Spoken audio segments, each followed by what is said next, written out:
Hello and welcome all of you. In previous lecture of CPC, we completed discussion on res judicata, sub res judice, and pleading in general. In that particular chapter or particular topic, we discussed about the signing and verification of pleading, amendment of pleading, the fundamental rules of pleading. Okay. In today's lecture, we discuss on order 7, which provide the about plaint. Okay. While discussing pleading, we see the definition of pleading. Pleading may be in the form of plaint or written statement. So generally, what is meant by the pleading or what is meant by the plaint? तर plaint म्हणजे नेमकं प्लेंटिफची जी pleading असते त्याला plaint म्हटलं जातं in general. तर कोणत्या फॅक्ट्सच्या आधारावर कोणतं रिलीफ प्लेंटिफ कोर्टाकडे क्लेम करतोय, what are the facts and what is the claim which is considered by the court on the pleading of plaintiff, and such pleading called as a plaint. Order 7 मध्ये त्याच्या rules दिलेले आहेत प्लीडिंगचे. त्याचप्रमाणे return of plaint आणि rejection of plaint या दोघांमध्ये नेमका काय फरक आहे ते पण दिलेलं आहे. ठीक आहे. तर बघा, ज्यावेळेस प्लेंटिफला कोर्टाकडे काहीतरी मागायचं असेल, सूट काहीतरी कॉज ऑफ ॲक्शनने आपण दाखल करतो ना, ज्यावेळेस आपण इसेन्शियल ऑफ सूट बघत होतो त्यावेळेस तुम्हाला कळलं असेल किंवा माहिती वाचलं असेल तर देर आर 4 इसेन्शियल ऑफ सूट. त्याच्यामधून एक कॉज ऑफ ॲक्शन होता, बरोबर, आणि एक रिलीफ होतं, बरोबर. तर काय कॉज ऑफ ॲक्शन झालेली आहे आणि कोर्टाकडे प्लेंटिफला काय रिलीफ मागायचं आहे, तर ते कशात असतं कंटेंट केलेलं, तर ते प्लेंटमध्ये केलेलं असतं. ठीक आहे. समजा डिफेंडंटने इन्क्रोचमेंट केली असेल, the defendant held encroachment on the property of plaintiff. Then the plaint stated how encroachment made by the defendant and what is the relief which sought by the plaintiff towards the court. त्याला कोणता relief मागायचा आहे. If there is a breach of specific performance of contract, sorry, if there is a breach committed by the defendant of contract or particular contract, then what is the contract, how defendant is breaches such conditions of contract, and what is the relief. तर relief काय मागायचं आहे तर ते प्लेंटमध्ये असतं. ठीक आहे. तर त्याचे काही जनरल रूल्स आहेत, ते बघून घ्या, सोपे. त्याच्यात महत्त्वाचा जो टॉपिक आहे तो आहे return of plaint. Rule 10A 10B of order 7 discuss with the return of plaint. At any stage of suit, if court found that there is no jurisdiction to the court in which the suit is instituted. आता ज्युडिक्शन कोणतं असू शकतं, territorial असू शकतं, पिक्युनियरी असू शकतं किंवा subject मॅटरला असू शकतं. If at any stage of suit, any stage la, if at any stage of suit court consider that such particular court have no power to decide the matter or try the matter, or he has no jurisdiction to try the matter, that time court shall return the plaint for the presentation of in proper court. तर कोर्टाने काय करायचं तर ते plaint return करायचं. ठीक आहे. to the presentation for the purpose of proper court. ठीक आहे. Appellate court can also return. तर त्याची प्रोसिजर काय मग की while returning the plaint, judge shall endorse the date of return, name of the parties and reason for returning. ठीक आहे. तर डेट ऑफ रिटर्न ते लिमिटेशन काउंट करण्यासाठी, जर समजा आता लिमिटेशन ॲक्टमध्ये प्रत्येकाचं आता प्रिव्हियस पोझिशनवर सूट दाखल करायचं असेल तर from the date of disposition 12 years पर्यंत करू शकतो. स्पेसिफिक परफॉर्मन्स ऑफ कॉन्ट्रॅक्ट 3 वर्षात हे करू शकतो. ठीक आहे. समजा एक स्पेसिफिक परफॉर्मन्स ऑफ कॉन्ट्रॅक्ट साठी सूट दाखल केलं, त्यावेळेस ते लिमिटेशनमध्ये होतं, बरोबर. नंतर काय झालं की ते एका कोर्टात दाखल केलं गेलं आणि नंतर 1-2 वर्षानंतर माहिती पडलं की त्या कोर्टाला ते ज्युरिडिक्शन नव्हतं. मग अशा वेळेस जर डेट टाकली नाही तर कॉज ऑफ ॲक्शन केव्हाचा हो दिसेल, मागच्या 5 वर्षापूर्वीचा दिसेल, बरोबर. तर अशा वेळेस ते लिमिटेशनच्या याच्यामध्ये नको व्हायला पाहिजे किंवा बार नको व्हायला पाहिजे. त्याच्यामुळे काय असतं ते की डेट ऑफ रिटर्न टाकलं जातं. अँड इफ द बोनाफाईडली जर प्लेंटिफने जर ते चुकून जर त्या कोर्टात टाकलं असेल तर ती जी लिमिटेशन ॲक्ट असतो तर तो केव्हापासून चालू होतो, तर the date of return of प्लेंटपासून चालू होतो. ठीक आहे. नंतर rule 11, 12 and 13 provide about the rejection of plaint. What is mean by the rejection of plaint. ठीक आहे. रिटर्न आणि रिजेक्शनमध्ये एक बेसिक फरक आहे. रिटर्नमध्ये की त्या कोर्टाला ते पॉवरच नसतात चालवायच्या. The court has no possess the jurisdiction to try the such particular matter. In rejection of plaint such particular court has a jurisdiction to try the matter, but on some grounds which are mentioned in rule 11, 12, 13, on this particular grounds court reject the plaint. ठीक आहे. तर ते कोणते grounds आपण ते बघणार आहोत. पण रिटर्नमध्ये त्या कोर्टाला काय असतं, रिटर्नमध्ये त्या कोर्टाला ज्युरिडिक्शन नसतं. इट मे बी टेरिटोरियल, पिक्युनरी और सब्जेक्ट मॅटर. पण रिजेक्शनमध्ये त्या कोर्टाला ज्युरिडिक्शन असतं. ठीक आहे. पण तरी पण ती प्लेंट असते ती रिजेक्ट केली जाते. तर कोणत्या बेसिसवर, तर त्याला काहीतरी बेसिस आहेत. If the plaint does not disclose the cause of action then also the plaint is rejected by the court. If relief is undervalued, if the such plaint is insufficient stamp, जर ते काय stamp duty भरली नसेल. If the court if the suit is barred by the law, or the plaint is in not duplicate, or it may be a non-compliance of statutory provision. आता बघा non-compliance of statutory provision म्हणजे कसं, if any plaintiff want to file a suit against the government, then the notice under section 80 is mandatory, 7980 is mandatory. ठीक आहे.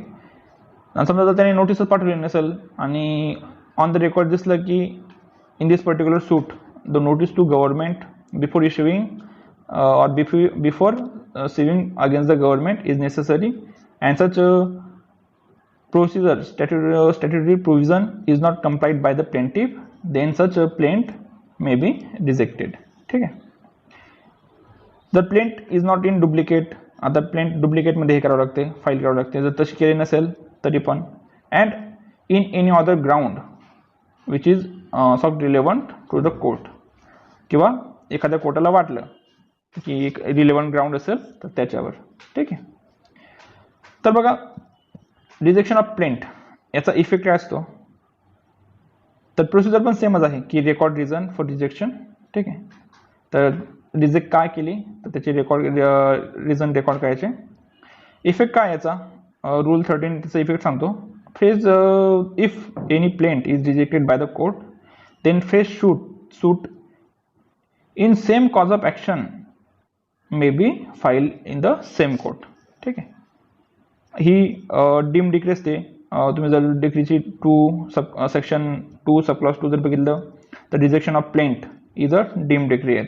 त्याच्यामुळे ते काय appeal may be preferred. तर बघा तुम्ही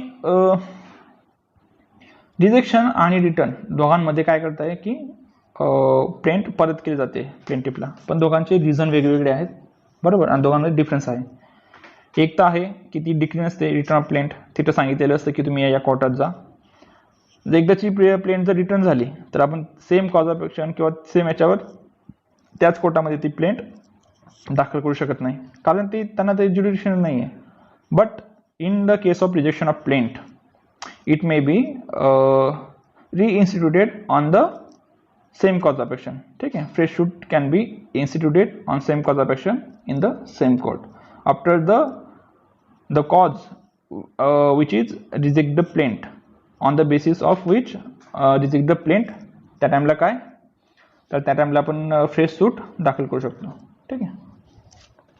त्याच्यानंतर the important point that is provide bye the rule 14 to 17 that is document relied on plaint. आता समजा डॉक्युमेंट आपण काहीतरी सांगितले असतील की आमच्यामध्ये कॉन्ट्रॅक्ट झाला होता कसला, की जमिनीचा व्यवहार करण्याचा जो कॉन्ट्रॅक्ट झाला होता, ठीक आहे. तर त्याची काही सेल डीड वगैरे असेल किंवा काय असेल, then such document which is relied on plaint. तर त्या डॉक्युमेंटबद्दल रूल 14 to 17 मध्ये प्रोव्हिजन दिलेले आहे, ठीक आहे. तर समजा जर तुम्ही एखाद्या प्लेंटमध्ये एखाद्या डॉक्युमेंटवर रिलाइड होत असाल, if the plaintiff is relied on this any particular document in his plaint, then he shall produce such document at the time of presentation of plaint, ठीक आहे. म्हणजे if any plaintiff which may he rely on any particular document, then he shall produce such document at the time of presentation of plaint, ठीक. आणि समजा जर त्याने नाही केले तर मग इफ ही प्रेक्ल्यूड, जर त्याने जर केले नाही जे डॉक्युमेंट नेसेसरी होते प्रोड्यूस करायचे पण त्याने ते केले नाही इन दिस पर्टिक्युलर टाइम, किंवा या वेळेस काय होईल, मग यावेळेस असं होईल की जो प्लेंटिफ आहे तर त्याला नंतर ते डॉक्युमेंट कोर्टाच्या कन्सेंट व्यतिरिक्त एव्हिडन्समध्ये देता येणार नाही, ठीक आहे. जर कोर्टाला वाटलं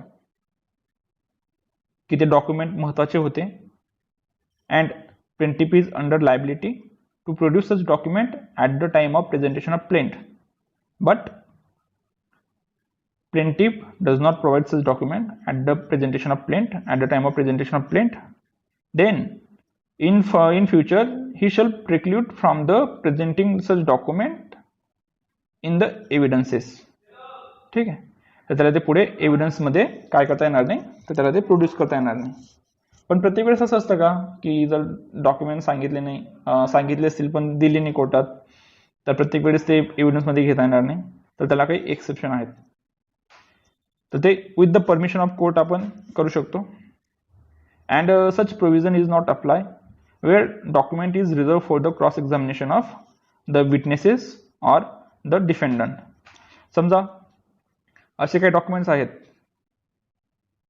देर are reserve for the purpose of cross examination of such witnesses which is produced by the defendant in the suit or in the proceeding, or the cross examination of defendant himself, ठीक आहे.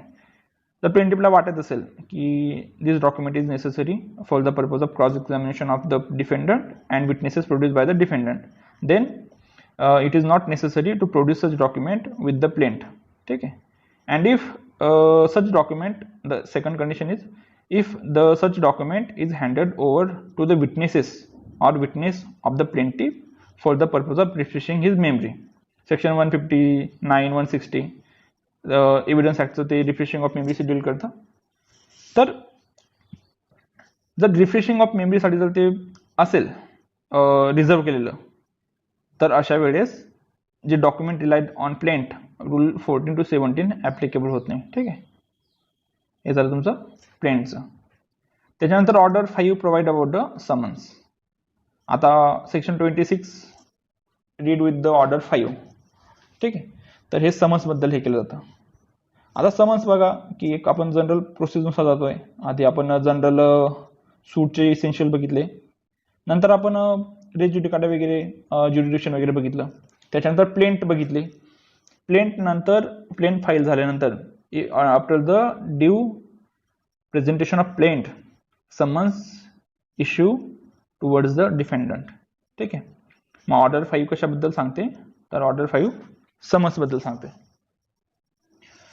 तर summons म्हणजे काय, ठीक आहे. Summons म्हणजे काय, summons is a return order of the court. तर ते काय रिटन ऑर्डर कशाशी, तर ते अपीअरन्स ऑफ पर्सन्स, ठीक आहे. तर ऑर्डर 16 याच्याशी डील करते की summons to the witnesses. Per section 27 order 5 rule 1 provide about the summons to the defendant, ठीक आहे. आता समन्स मध्ये आपण हे सांगू शकतो की अपीअरन्सेस इन पर्सन किंवा त्याचे जे काही लिगल जे प्लीडर असतील, रिप्रेझेंटेटिव्ह इन सूट असतील, तर त्यांना पण आपण बोलू शकतो समन्सद्वारे. पण प्रत्येक वेळेस personal appearances of person is not necessary. एखादी पडदानशीन स्त्री असेल, द पडदानशीन woman who is not subject to in court. आता समजा एखादी पडदानशीन लेडीज असेल, तर बाय कस्टम तिला जर पब्लिकमध्ये यायचं बंदी असेल किंवा ती येऊ शकत नसेल, तर अशा वेळेस त्याचं पर्सनल जे अपिअरन्स आहे तर ते काय केलं जातं, तर ते माफ केलं जातं. ठीक आहे. और if any person is a public servant आणि त्याला जर ते पब्लिक ऑफिस सोडता येत नसेल, तर तरी पण त्याचं पर्सनल अपिअरन्सेस काय केलं जातं, तर ते थांबवलं जातं. ठीक आहे. तर ते by his legal representative he may B appear in the court. ठीक आहे. त्याच्यानंतर समन्सचे काही मोड्स आहेत. सर्व्हिस ऑफ समन्सचे काही 5 किंवा 6 मोड्स आहेत सर्व्हिस ऑफ समन्सचे. तर पहिले येते की तुमची सर्व्हिस बाय प्लेंटिफ. आता वाटलंच याला rule 9A provide about the service by plaintiff. समजा आता प्लेंटिफने सूट दाखल केला, मग कोर्टाने सांगितलं की चला आता तुमचं बरोबर आहे, तुमचं काही रिजेक्ट पण करता येणार नाही, रिटर्न पण करता येणार नाही, ड्यू टाईम आहे, सगळं आहे. मग आता पुढे आता आम्ही डिपेंडंटला समन्स काढू आणि मग ते समन्स जातील, मग तो येईल. मला किती वेळ लागेल काय, मग यांनी विचारलं कोर्टाला. कोर्टाने सांगितलं की आता तो किती लांब राहतो त्याच्यावर डिपेंड करतं, बहुतेक 15 दिवस लागून जातील.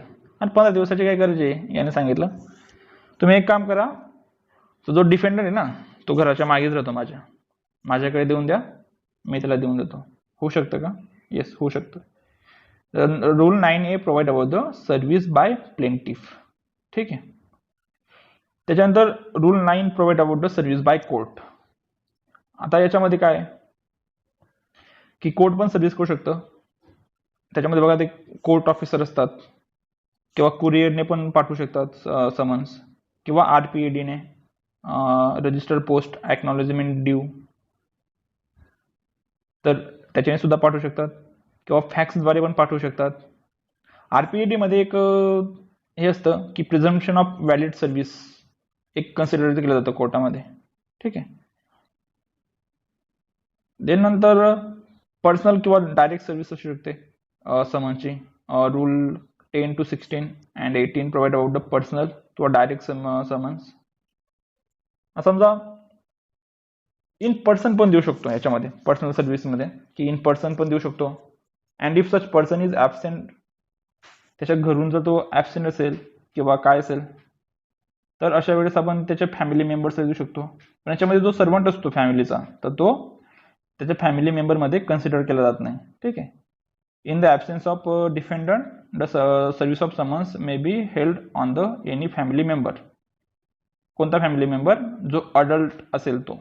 जर तुम्ही काय सांगितलं की एखादी लहान मुलगा असेल, त्याचा पहिलीला किंवा दुसरीला जात असेल, तुम्ही काय केलं की त्याच्या मुलाला घरी विचारलं की तो आहे का, नाही आहे.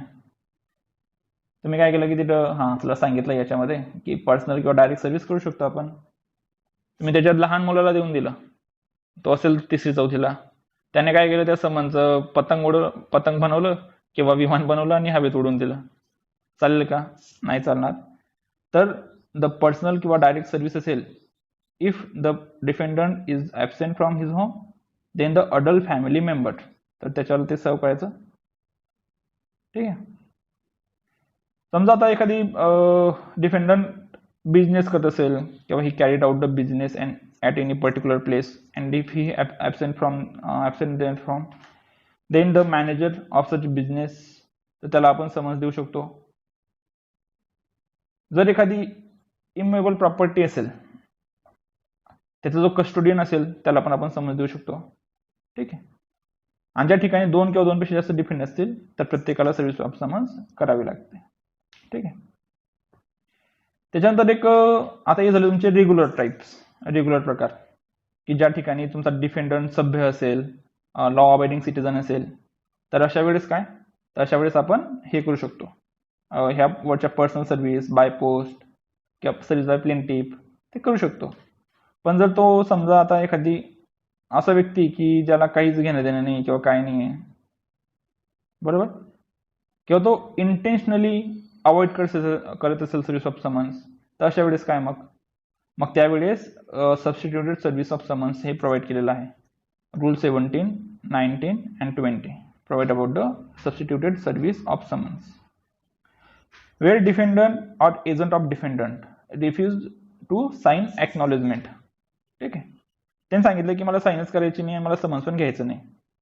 Where the defendant and agent of defendant refuse to sign the acknowledgement, बरोबर, or if he continuously absents from the place of his business place or from his home, तो कंटिन्युअसली ॲबसेंट आहे, ठीक आहे, देन काय मग, तर अशा वेळेस such service of summons may be service on him by the affixing of copy of summons on the conspicuous place of his business or home. त्याची भिंत वगैरे जे समोर दिसतंय, त्याचा जो दरवाजा आहे, त्याचं गेट आहे, तर त्याच्यावर त्याची ती समन्सची जी कॉपी आहे ती लावायची, 2 विटनेसेसच्या सह्या घ्यायच्या, and with report with original submitted to the court with the endorsement that the defendant is not present or such defendant or agent of defendant refuse to sign the acknowledgement अशा वेळेस, and file the affidavit who the person who जो गेला होता service of summons करायला, तर त्याने affidavit file करायचं, or he may be examine in oath as respect to that service, ठीक आहे. तर काय की अफिक्स ऑन हाऊस किंवा एखाद्या त्याचा जो बिझनेस करतोय तिथं ते हे करता येईल, बरोबर. पण समजा जर आता जो व्यक्ती आहे सर्व्हिस ऑफ समन्स करायला गेलेला आहे, तो अशा जागेवर चिपकून आला की तिथं कोणाचं लक्ष जाणार नाही किंवा काय जाणार नाही, तर हे चालणार नाही. जे कॉन्स्पिशियस प्लेस आहे, त्याचं conspicuous part of the his house और हिज बिझनेस और हिज ऑफिस, तर अशा ठिकाणी तर ते प्लेस करायला पाहिजे, ठीक आहे. अँड ज्यावेळेस कोर्टाला वाटलं की if any person avoiding the service of summons, त्याला माहिती आहे की मला समन्स येत आहे किंवा काय होतं आहे, and intentionally and नोईंगली avoid the service of summons, तर अशा वेळेस काय करता येईल मग, हे अफिक्स इन कोर्ट, तर एखादी कोर्टाचं जे जागा असेल तर तिथं, किंवा जो डेली न्यूजपेपर असेल तर त्याच्यात सुद्धा सर्व्हिस ऑफ समन्स करता येतं, ठीक आहे. जर समजा एखादी माणूस किंवा एखादी defendant intentionally avoid the service of summons, अशा वेळेस काय मग अशा वेळेस under section 172, 173 of IPC it is punishable offence, ठीक आहे. त्याच्यानंतर service in special cases, rule 21 to 30 हे कशाबद्दल प्रोव्हाइड करतं, तर सर्व्हिस इन स्पेशल केसेस आहेत. आता काही स्पेशल लोक आहेत की ज्यांना सर्व्हिस ऑफ समन्स एक स्पेशल याच्यामध्ये केला जातो. ते कसे की समजा if any person if any defendant reside the outside of jurisdiction of court, अशा वेळेस तो ज्या याच्यामध्ये राहतोय, ज्युरिडिक्शन ज्या कोर्टाच्या ज्युरिडिक्शनमध्ये राहतोय, तर समन्स त्या ज्युरिडिक्शनच्या कोर्टाला सर्व केला जातो आणि पुढे ते कोर्ट त्या समोरच्या व्यक्तीला समन्स सर्व करतं, ठीक आहे. If any person reside in foreign, तर अशा वेळेस काय मग अशा वेळेस पॉलिटिकल एजंट किंवा पोस्टाने पाठवू शकतो किंवा फॅक्सने पाठवू शकतो, ठीक आहे. जर समजा प्रेसिडेन्शियल टाउनमध्ये राहत असेल, ते बॉम्बे, मद्रास, कलकत्ता, तर अशा वेळेस स्मॉल कॉज कोर्टाद्वारे ते समन्स सर्व केलं जातं. इफ डिफेंडंट इज पब्लिक सर्वंट, तर पब्लिक सर्वंट असेल तर अशा वेळेस ते कुणाला दिलं जातं, तर जो HOD असतो, head of department, in which the public servant in which the defendant is work, तर अशा वेळेस ते HODला दिलं जातं. किंवा जर एखादी तो व्यक्ती आर्म फोर्सेसचा मेंबर असेल, if the defender is member of arm forces, then summons is served on the commanding officer, तर ते कमांडिंग ऑफिसरला सर्व केलं जातं. किंवा एखादी व्यक्ती इन प्रिझनमध्ये असेल, जेलमध्ये असेल, तर अशा वेळेस officer in charge of prison याला दिलं जातं. ठीक आहे. किंवा जर समजा जर डिफेंडंट एक कॉर्पोरेशन असेल तर त्याच्या मॅनेजरला समन्स दिला जातो. And if the defendant is firm, partnership firm, then summons can be served on any partner, and if such a firm is dissolved at the time of institution of suit, then summons shall be served on the every partner. ठीक आहे. तर हे लक्षात ठेवायचं summons बद्दल. नंतर समजा आता पुढची प्रोसेस, समन्स सर्व झालं आणि त्याच्यानंतर डिफेंडंट काय झाला, डिफेंडंट अपियर झाला कोर्टामध्ये. तर मग आफ्टर सर्व्हिस ऑफ समन्स किंवा व्हॅलिड सर्व्हिस ऑफ समन्स, तर डिफेंडंटने विदिन 30 डेज किंवा 90 दिवस, 30 दिवस किंवा 90 दिवसांच्या आत त्याने त्याचं रिटर्न स्टेटमेंट कोर्टात फाईल केलं पाहिजे. ठीक आहे. समजा जर एखादी डिफेंडंट आहे त्याने त्याचं रिटर्न स्टेटमेंट WS फाईलच केलं नाही, तर मग the court may pronounce the judgment or he make appropriate order, and according to such a judgment or appropriate order decree may be drawn up. ठीक आहे. पुढे अपीअरन्सेस आणि नॉन अपीअरन्सेस ऑफ पार्टीज बद्दल आहे, त्यावेळेस आपण याच्यात बघू अजून की जर डिफेंडंट आला नाही तर काय होतं. तर बघा, जी 90 दिवसाचा जो कालावधी आहे, it shall B file within the 90 days from the date of service of summons or valid service of summons. तर 90 दिवसाच्या आत डिफेंडंटने काय करायला पाहिजे, WS फाईल करायला पाहिजे. In the case of Salem bar association versus union of India, 2005 ची केस आहे, Salem bar association versus union of India. तर या केसमध्ये या केसमधून CPC मध्ये खूप सारे बदल झाले की जे सिव्हिल प्रोसिडिंग्समध्ये जो पण डिले व्हायचा तो बऱ्यापैकी कमी यांच्यामुळे झाला आहे, या केसमुळे झाला आहे. तर खूप मोठी केस होती. सुप्रीम कोर्टाने सगळा CPC एकदा परत बघितला, रिवाईज केला, आणि ज्या गोष्टी डिले इन प्रोसिडिंगमध्ये ज्या जास्त डिले करणाऱ्या गोष्टी आहेत, तर अशा गोष्टींना काय केलं, टाइम बाउंड लावला, किंवा स्पीडी ट्रायल कसं करता येईल तर याच्याकडे व्यवस्थितपणे लक्ष दिलं. ठीक आहे. तर या केसमध्ये कोर्टाने सांगितलं होतं की जे 90 डेजचा जो वर्ड आहे किंवा 90 डेजची जी लिमिट आहे, इट इज नियरली डायरेक्टरी आणि it is not a mandatory. म्हणजे 90 दिवसापेक्षा पण जास्त होऊ शकतं, but in the appropriate cases. ठीक आहे. आता समजा एखाद्या केसमध्ये 2 पेक्षा जास्त डिफेंडंट असतील, तर 2 किंवा 2 पेक्षा जास्त डिफेंडंट एकच रिटर्न स्टेटमेंट फाईल करू शकतात. But in that particular case such return statement shall be sign by the all the defendants. ठीक आहे. And समजा in particular case there is a 2 or more defendants and one of them file a return statement WS, then such WS is not binding on the remaining defendants. तर ते काही त्याचं जे file केलेलं WS आहे तर ते रिमेनिंग डिफेंडंट्सवर लागू असणार नाही किंवा ते बाइंड नसणार नाही. ठीक आहे. तर रूल्स ऑफ WS काय आहेत. आता प्लीडिंगचे आपण रूल बघितले की ते कन्साईज फॉर्ममध्ये असले पाहिजे, काय असलं पाहिजे, ते तर असायलाच पाहिजे.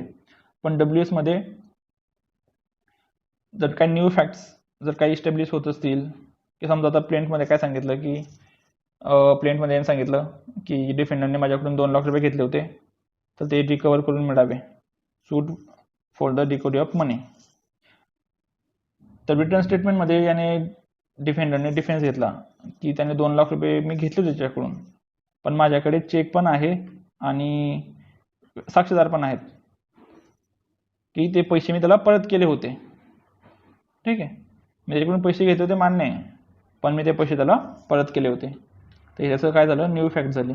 डिफेन्स असेल तर ते, किंवा जर ते जो दावा प्लेंटिफ करतोय तर त्याला स्पेसिफिक डिनाय केला पाहिजे. ठीक आहे. If such claim made by the plaintiff is not deny by the defendant, तर त्याला काय म्हटलं जातं, तर ते acceptance or admission by the rule of pleading section 58 of evidence act provide that the fact admitted need not be proved. जे fact admit केलेले आहेत तर ते प्रूव्ह करायची गरज पडत नाही. बघा 58 मध्ये काय सांगतं की the admission may be a person in the court, before the court करू शकतो, ॲडमिशन करू शकतो, एखाद्या व्यक्तीसोबत करू शकतो ॲडमिशन. 17 तर 21 मध्ये दिलेलं आहे एव्हिडन्स ॲक्टच्या की in what circumstances admission may be made towards the what persons and when it is relevant. ठीक आहे, तेव्हा करू शकतो. आणि admission may be by the rule of pleadings. तर रूल ऑफ प्लिडिंग्स म्हणजे हे, if any claim made by the plaintiff and which is not denied by the defendant, then it is considered that such claim is accepted by the defendant. ठीक आहे. नंतर document relied on a WS. Same याचं पण आपण मागे जे discuss केलं तेच, की जे WS मध्ये जे डॉक्युमेंट आहेत तर ते जर ते प्रोड्यूस करायला पाहिजे on which the defendant is rely.